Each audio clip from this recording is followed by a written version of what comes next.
The adrenaline has worn off. I am in between hits, in between doses of the show, if you will.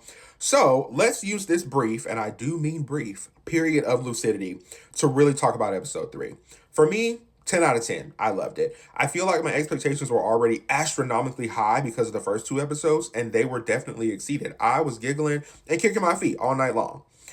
If you are only consuming the show with no prior knowledge of the books, I can definitely understand why episode 3 wasn't your vibe. It was definitely a whiplash kind of episode after the first 2, going from this crazy, intense situationship type vibe, at least for right now, to a somewhat stable, loving couple vibe.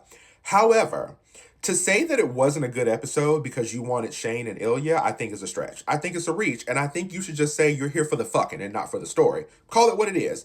And this isn't me judging you. I know it sounds like I am, but I'm definitely not. That's your business, and sometimes your business is not my business. Get your freak on. That is between you and your browsing history. However, let's not pretend that this wasn't a very well done episode just because you off that freak shit, okay?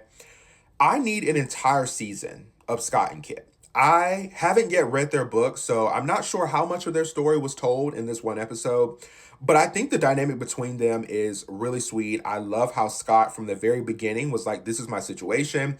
I know it's a lot to ask of you, but I'm going to ask anyway. And sweet baby Kip folded, as he should. Okay, I pick or quickly.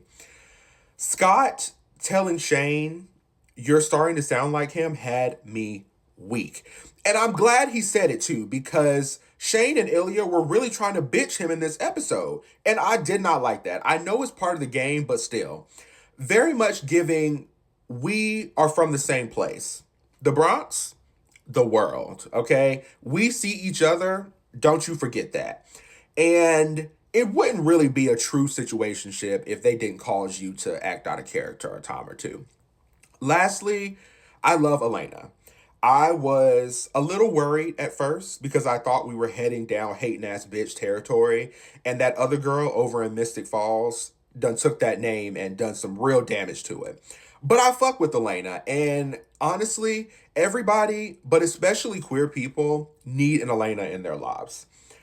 And one more thing, can somebody try that damn smoothie? Because I really don't think it would be all that good with all that banana in it. But he was going crazy like it was the best thing he had ever tasted.